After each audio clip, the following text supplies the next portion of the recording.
Magandang tanghali Luzon, Visayas at Mindanao. Narito na ang nagkakaisa at pinakamalawak na pagbabalita. Sa pangunguna ng Presidential Communications Office na kinabibilangan ng Philippine Information Agency, Philippine News Agency, Presidential Broadcast Service, IBC at PTV, mula sa IBC 13, ako po si Princess Jordan. Ihahatid namin ang mga komprehensibo at mahalagang balita mula sa iba't ibang bahagi ng bansa. Mula naman sa PTV, ako si Alan Francisco. Ito ang Balitang Pambansa. Ngayong tanghali sa Balitang Pambansa, Pangulong Ferdinand R. Marcos Jr. muling iginiit ang paninindigan ng bansa laban sa paglaganap ng nuclear weapon, pagsusulong ng kapayapaan at seguridad sa buong mundo. Binigyang diin din. Isang party list group na gumagamit ng pangalan ng Pangulo, hiniling na idiskwalipika sa eleksyon. Ugnayan nito sa punong ehekutibo, itinanggi. Matapos ang pag-aresto kay dating Pangulong Rodrigo Duterte, mga pamilya ng EJK victims, umapila rin na panagutin ang mga kapulisan na sangkot sa tukhang. Dating Senadora Laila de Lima, handang lumipad sa dahig para idiin si Duterte sa kaso. Presyuhan ng baboy at bigas, patuloy na tinututukan ng pamahalaan, Agri-Department. Pupulungin ang mga pork industry players para masitaas pa ang compliance level sa lokal na produkto. At DOH, may paalala sa publiko para makaiwas sa rabies.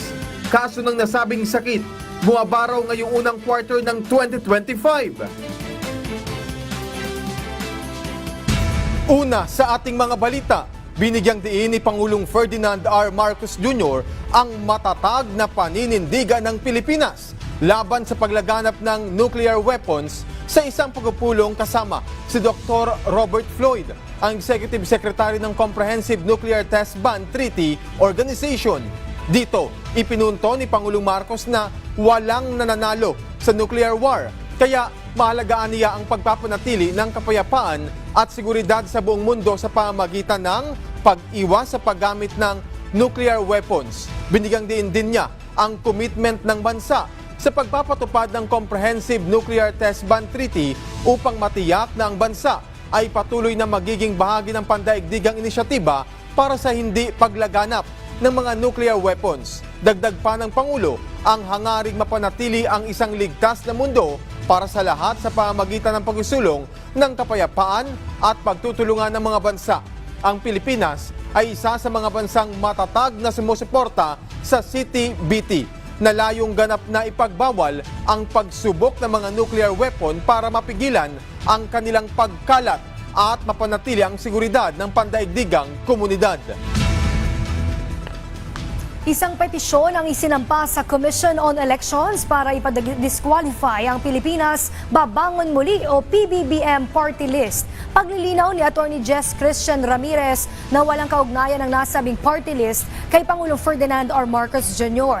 Kaya't maaaring magdulot lang ng kalituhan sa mga botante ang presensya nito sa halalan. Sinabi rin niya na posibleng magamit ng grupo ang party list system para sa personal na interes. Sa kanilang COMELEC registration noong September 2023, sinabi ng PBBM na kinakatawan nila ang Calabarzon.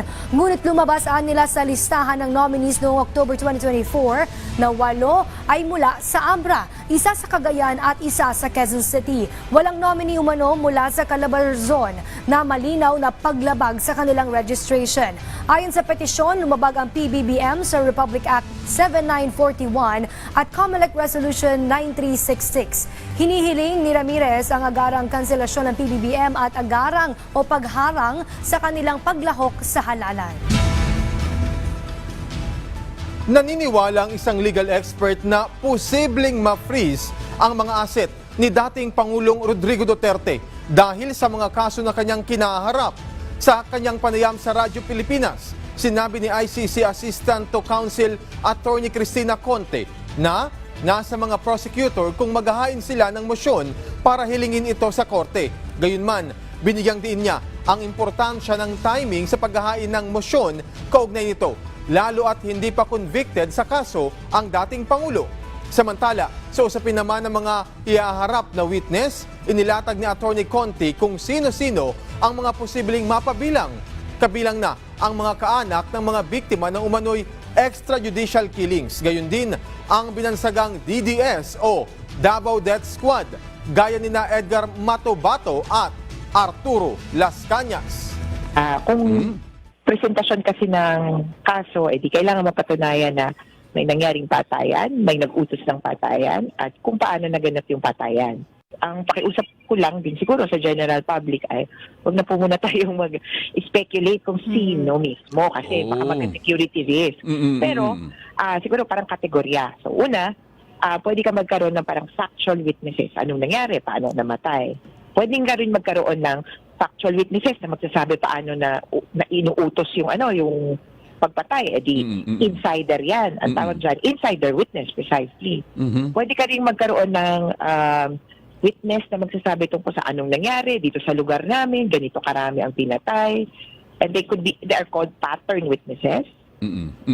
Tapos, meron ka din pwedeng expert witnesses. So, yan yung usual na kausap natin sa korte, mga eksperto na ano nga po ba ang itsura ng crime scene, etc. May panawagan naman ng isa pang drug war victim kay Pangulong Ferdinand R. Marcos Jr. na tulungan siyang mabigyan ng hustisya ang pagpaslang sa kanyang anak. Si Harley Valbuena ng PTV sa Balitang Pambansa. Gusto po sana namin manawagan kay Mr. President na sana mabigyan kami ng pagkakataon, mabigyan din ng pananagutan ang mga kapulisan. Hindi lang si Mr. Duterte. Sila Mr. Bato de la Rosa, yung mga general na isa sa nagpatupad ng tukhang. Ito ang panawagan ni Ginang Dalia Cuartero, ina ng drug war victim na si Jesus Cuartero na pinaslang noong 2019 sa San Jose del Monte City sa Bulacan. Sa programang Mike Abe Live, ikinuwento ni Ginang Cuartero ang nangyari noong araw na namatay ang kanyang 26 anyos na anak. Nagiinom po sila, tapos may tumawag sa kanya. Makulit daw talaga yung tumawag sa kanya. Tumayo daw, nagpaalam na, "Kuya, aalis po muna ako, pero babalik po ako." Pero dumating na yung alas 3 ng madaling araw, hindi na po bumalik at may narinig na kaming balita na may patayan doon sa area namin. Sinubukan umano nilang magsampa ng demanda noon sa tulong ng Commission on Human Rights. Ngunit hindi ito umusad dahil walang gustong tumestigo. Bagamat hindi niya masabi kung totoong gumagamit ng iligal na droga ang anak, buong pagmamalaki naman ng ginang na ang biktima ay tapos sa pag-aaral at isa itong profesional. Naglabas din ito ng sama ng loob sa mga taong nanguhusga sa kanya at sa iba pang magulang ng mga biktima ng drug war. Huwag niyo po kami husgahan dahil sabi niyo nga, adik ang mga anak namin. Deserve nilang mamatay. Parang nanghihina din kami dahil ako daw ang magulang na walang kwenta, hindi napapalaki yung anak ko na tama. Gusto ko lang ipagmayabang na kung hindi ako mabuting ina, yung biktima mismo kahit paano tapos yun, may trabaho. Ikinatuwa naman ng ginang ang pagkakaaresto ng International Criminal Court kay dating Pangulong Rodrigo Duterte at kumpiyansa itong matapos ang ilang taon, aabot kamay na ang hustisya para sa kanyang mahal na anak. Malakas lang yung pakiramdam namin na unang hakbang pa lang ito, malayo pa yung lalakbayin. Pero malakas ang loob namin na mabigyan siya ng hustisya. Mula PTV, Harley Valbuena para sa Balitang Pambansa. Sinang-ayunan ni dating Iloilo Assemblyman at Banat Party List Representative Salvador Británico ang pag-aresto kay dating Pangulong Rodrigo Duterte. Batay yan sa warrant mula sa International Criminal Court sa kasong Crimes Against Humanity. Ang detalye sa Balitang Pambansa ni John Noel Herrera ng PIA Iloilo. Ayon kay Británico, tama lang na nasa kustudiya ng ICC si Duterte at harapin ang mga kaso laban sa kanya. Matatanda ang isa ang anak ni Británico sa mga sinasabing biktima ng extrajudicial killings noong kasagsagan ng war on drugs campaign ng Duterte administration. Well, I think that it is only good that it is the International Criminal Court ang mag-take jurisdiction ka mag-usisa sa among nga mga akusasyon kay former President Rodrigo Duterte, Roja Duterte, no? Kaya man kung sa diri lang ang taga-aton ng diri ma-investigate, whatever is the outcome, may mga dako gid ang diferensya. Mareklamo magyapon base magkinagamo pa sa kalye. Saad pa nito na ang pag-aresto sa dating Pangulo ay isang hakbang para makamit ang hustisya. Ngunit iginiit din niya na dapat managot ang iba pang mga sangkot sa pagpatay sa kanyang anak na si Delphine Británico. Hindi kami satisfied, no? Kaya man, siyempre, ay may mga police officers iya nga specifically indicted o ginkihan namon sa pagpatay ni Toto Delphine. So ultimately, we would rather want also that the parties who have participations in the murder of Toto Del, and not only of Toto Del, but of tens of other victims extrajudicial killing. Matatanda ang binaril si Delphine habang sakay ng isang motorsiklo noong January 19, 2020. Kabilang sa mga kinasuhan sa kanyang pagkamatay ang ilang mga pulis. Mula sa Philippine Information Agency Iloilo, John Noel Herrera para sa Balitang Pambansa. Bukas si dating Senator Laila de Lima na tumulong sa investigasyon ng International Criminal Court kaugnayan sa umunoy crimes against humanity laban sa nakaraang administrasyon. Sa panayam ng Bagong Pilipinas ngayon, sinabi ng abogado ni de Lima na si Attorney Dino De Leon na nagsumite na si de Lima ng ebidensya sa ICC at handang tumestigo kung ito ay ipatatawag. Bilang dating chairperson ng Commission on Human Rights, pinangunahan ni de Lima ang unang investigasyon sa Davao Death Squad noong alkalde pa si dating Pangulong Rodrigo Duterte sa Davao City. Inimbestigahan din ng dating senadora ang drug war sa ilalim ng nakaraang administrasyon bago na aresto noong 2017. Naglabas na ng kanilang pahayag ang Malacanang kaugnay sa pagtanggi ni Solicitor General Menardo Guevara na ipagtanggol ang mga opisyal ng gobyerno sa inihaing habeas corpus ng mga anak ni dating Pangulong Rodrigo Duterte. Samantala, ang ebidensya naman laban sa koneksyon ni Roque sa umano'y illegal pogo iginiit na matibay. Sa Balitang Pambansa ni Kenneth Pasyente ng PTV Manila. Wala pa pong napag-uusapan dyan dahil napakabago po talaga nito. Lumabas lang po yata to kagabi. Pero siguro po mas maganda po kung mismo si Solgen ang mag-assess sa sarili niya kung siya pa po ba ay nararapat na tumayo bilang Solicitor General. Yan ang tugon ng palasyo nang tanungin kung may posibilidad bang matanggal sa pwesto si Solicitor General Menardo Guevara. Ito'y matapos tumanggi ang OSG na katawanin ng ilang opisyal ng gobyerno kaugnay sa inihaing petition for writ of habeas corpus ng mga anak ni dating Pangulong Rodrigo Duterte. Pero kung si Guevara, ipinauubaya na niya sa Pangulo ang desisyon kung mananatili pa siya sa pwesto. Dumipensa rin ito na walang conflict of interest sa kanyang desisyon na hindi personal kundi institusyonal. Nilinaw naman ng palasyo na nanindigan lang ang OSG na walang jurisdiction ng ICC sa bansa. Taliwas sa sinasabi ng kampo ng dating Pangulo na naniniwala umano ang OSG na may mali sa ginawang pakikipagtulungan ng pamahalaan sa Interpol para isuko sa ICC si Duterte. Wala ring nakikitang problema ang palasyo sa hakbang ni dating presidential spokesperson Attorney Harry Roque na nag-request ng asylum sa The Hague habang gumugulong ang investigasyon laban kay Duterte. Hindi naman daw kasi makakaapekto yan sa kasong kinaharap ni Roque sa Pilipinas. Para makahingi ng political asylum, dapat mapatunayan ni Roque ang political persecution sa mga kasong inihain laban sa kanya. Bagay na malabong mangyari. Dahil ayon sa palasyo, matibay ang mga ebidensya na magdidiin kay Roque sa kanyang koneksyon sa illegal pogo operations. Nakita lang po itong mga dokumentong to, bank documents ni Attorney Harry Roque sa Lucky South 99. Nakita rin ang mga dokumento ng kanyang assistant, AR de la Serna, in Lucky South 99. Third, there is also a document referring to contract of lease with a certain manager, alleged manager, of Lucky South 99. Bumaksak lang din po yan sa harapan ng PAOK.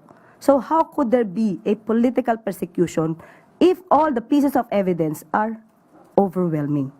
So wala po tayo nakikitang political persecution, harapin na lang po niya ang kaso niya po dito. Mas maganda po yan para maipakita niya sa taong bayan na wala po talaga siyang kasalanan. Sinalag naman ng palasyo ang hirit ni dating Presidential Legal Counsel Salvador Panelo na hindi umano nagkabisa ang Rome Statute sa bansa. There's nothing to refute because it was effective until withdrawn. So there's nothing to refute about the said publication. There's not ratification.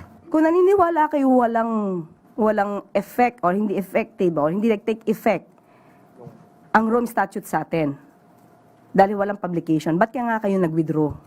Di ba dapat hindi na kayo nag-withdraw? Wala na kayong ginawa.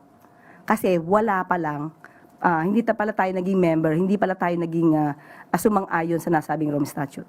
So dapat walang withdrawal. Kung sakali namang magkaroon ng utos ang ICC na i-freeze ang assets ni Duterte, ipapaubayan na raw ito ng pamahalaan sa Anti-Money Laundering Council. Mula PTV Manila, Kenneth Pasyente, Balitang Pambansa. Nasa 20,000 na trabaho ang magbubukas para sa mga Pilipino sa pagtatayo ng bagong steel manufacturing plant sa Maasim City, Sarangani. Sa ikalawang quarter ng taon, inaasahang sisimula ng Chinese company na Panhua Group ang unang yugto ng konstruksyon ng nasabing planta ng bakal, kung saan nasa 6,000 Filipinos ang unang makikinabang sa proyekto. Ayon kay Philippine Consulate General in Chongqing, Ivan Frank Olea, mismong mga taga-Maasim ang kukuning trabahante ng Panhua Group para sa kanilang planta. Aniya, malaking tulong ito sa ekonomiya ng bansa at mapapalakas sa ugnayang Pilipino-Sino. Sa aabot sa $3.5 ang kabuuang halaga ng nasabing proyekto at oras na matapos, inaasahang nasa 10 million tons ng mga produktong bakal ang maipoproduce kada taon. Mas pinadaling pagkuha ng travel clearance para sa mga minor de edad ang inilunsad ng Department of Social Welfare and Development o DSWD sa kanilang MTA portal. Yan ay sa pamamagitan ng smooth o masimple at mabilis na transaksyon sa pagkuha ng minors traveling abroad clearance mula sa ahensya.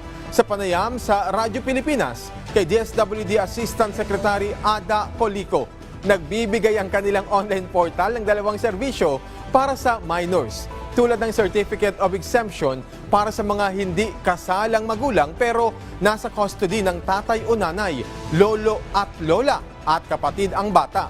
Travel clearance naman ang kukunin para sa mga batang 14 years old and above na makabiyahe na hindi kasama ang kanyang magulang. Kailangan naman may guardian o magulang na kasama ang mga batang nasa 13 years old pababa kapag buwabiyahe. Pag certificate of exemption naman po, kapag kayo po ay unmarried, ibig sabihin po hindi kasal ang magulang ng bata, pero ang custody ng bata po ay nasa tatay. Siya yung biological father. Okay. So kailangan po natin ng certificate of exemption doon. Kamara binusisi kung kailan nagsimula ang usapin sa multiple registration at multiple enrollment sa ilalim ng Senior High School Voucher Program ng DepEd. Iba pang usapin sa sistema ng naturang programa, tinalakay din. May balitang pambansa si Mela Las Moras ng PTV. Mela? Princess, natukoy sa pagdinig ng House Committee on Basic Education and Culture na 2016 pa lang, may ilang naiulat ng multiple registration at multiple enrollment na red flag umano sa Senior High School Voucher Program ng Department of Education. Sa pagdinig ngayong araw, tinutuntun kasi ng komite kung kailan nagsimula ang usapin ukol sa isyu ng umano'y ghost beneficiaries sa SHS Voucher Program at gaano kalala ang problema para ito'y maresolba ng lahat. Ayon kay Committee Chair Roman Romulo, presyo tulad noong 2024 sa ilalim ng 2025 General Appropriations Act. Nasa 27 billion pesos ulit ang nakalaang pondo sa programa, kaya't dapat ay matugunan ang mga isyu rito at matiyak na ang bawat sentimo ng pondo ng bayan na pupunta sa mga karapat-dapat na benepisyaryo. Ang DepEd tiniyak naman na mahigpit na ang sarili ng investigasyon sa isyu at kumpara noon mas mahigpit na rin ang kanilang mga hakbang sa implementasyon ng voucher program. Humarap din sa pagdinig ang mga kinatawa ng iba't ibang private school organization at iba pang stakeholders. Ang iba pang kongresista may kanya-kanya ring katanungan para maliwanagan sa sistema ng programa. Sa ngayon, nagpapatuloy pa rin ang pagdinig. At yan muna ang update, Princess. Salamat Mela Las Moras ng PTV. Hinimok ng Malacanang ang mga magsasaka na ibenta ng rekta ang kanilang mga produktong palay sa National Food Authority o NFA. Kasunod yan ang inihain ng ilang mga magsasaka o hinaing ng ilang mga magsasaka na mababa umano ang bili sa kanila ng rice traders. Kaya giit ng Malacanang, lumapit ang mga farmers sa kanilang LGU para maikonekta sila sa NFA. Pinabulaanan din ito na ang pag-import ng bigas ay nakaapekto sa pagbaba ng presyo ng palay sa loob ng bansa. Plano na rin daw sa ngayon ng pamahalaan na bumili ng mga truck na maaaring magamit ng mga magsasaka sa pagbibenta ng kanilang palay. Ang problema lang malamang po ng mga farmers natin ay wala pong sasakyan. Pero ayon po sa ating secretary, meron na po tayong ginagawang procuring po ng trucks. At hindi lamang po siguro ngayon kasi ngayon po lang po nagkakaroon ng bidding para po pag nagkaroon na po tayo ng sasakyan ay diretso na po natin yung mga farmers at hindi po sila mahirapan na mabenta ang kanilang palay sa NFA. Iminungkahi ng Pork Producers Federation of the Philippines na unahing patawan ng MSRP ang imported na karneng baboy para mahatak ng market forces ng imported na karneng baboy pababa ang presyo ng lokal. Si Vel Custodio ng PTV sa Balitang Pambansa. Nakatakdang magpulong muli ang Department of Agriculture at mga pork industry players para talakay na pagpapataas ng compliance level sa maximum suggested retail price sa lokal na karneng baboy. Nasa 380 pesos kada kilong MSRP sa liempo at 350 pesos naman sa kasim. Sa Mega Q-Mart, 380 hanggang 400 pesos ang kada kilo ng liempo habang 350 hanggang 370 naman sa kasim. 300 pesos naman ang sabit ulo na nasusunod naman sa patakaran ng DA. Pabor naman ang mga retailers sa paglalagay ng MSRP dahil mas magiging mabenta ang mga karneng baboy sa masa dulot ng bumababang presyo nito. Pero apila ng retailers na mas babaan pa ang presyo ng sabit ulo. Kailangan sabit ulo namin mga 270 para namin lahat ang kumita kami, pambayad ng pwesto, may simobrang pangkain man namin sa araw-araw. Simula na ipatupad ito noong nakaraang linggo, nasa 20% ang compliance level sa mga pork retailers. Pero 6 to 7% pa lang ang compliance level ng sabit ulo. Siniguro naman ng Samahang Industriya ng Agrikultura na hindi sa producers nang gagaling ang mataas sa presyo ng baboy, kundi posibleng sa biyahero. Kaya naman muling pag-aaralan ng DA at pork stakeholders kung paano mapapababa ang kuha ng mga nagtitinda ng karneng baboy. Mungkahi naman ng Pork Producers Federation of the Philippines na unahing patawan ng MSRP ang imported na karneng baboy. Kung titingnan mo ang landed cost ng karneng baboy na imported sa custom, ang liempo, ang isang kilo, $1.10. Pag ikinumbert mo yan at 59 pesos, 65 pesos lang per kilo. Kasi kung 200 pesos na ibebenta ang imported na liempo, mas mababa siyempre yung ordinaryong karne, sigurado hahatakin na niyang pababa ang presyo ng lokal na baboy. Bilang government intervention, pinaplansya na rin ng Food Terminal Incorporated ang direktang pagbili ng baboy at ibenta ito ng walang patong para sa mas abot kayang presyo ng karneng baboy. Mula sa People's Television Network, Vel Custodio, Balitang Pambansa. Ang panawagan ni Justice Secretary Jesus Crispin Rimulya kay Attorney Harry Roque, umuwi na sa Pilipinas at harapin ang mga reklamo laban sa kanya. Samantala, hanggang sa ngayon, palaisipan pa rin sa DOJ kung paanong nakalabas ng bansa si Roque. Kaya patuloy nila itong iniimbestigahan. Si Luisa Erispe ng PTV sa Balitang Pambansa. Alan, hinamon ni Justice Secretary Jesus Crispin Remulla si dating presidential spokesperson attorney Harry Roque na umuwi sa Pilipinas at harapin ang mga reklamong nakabinbin laban sa kanya. Sa gitna ito ng paglutang ni Roque sa The Hague, Netherlands sa kabila ng human trafficking complaint na gumugulong ngayon sa DOJ laban sa kanya.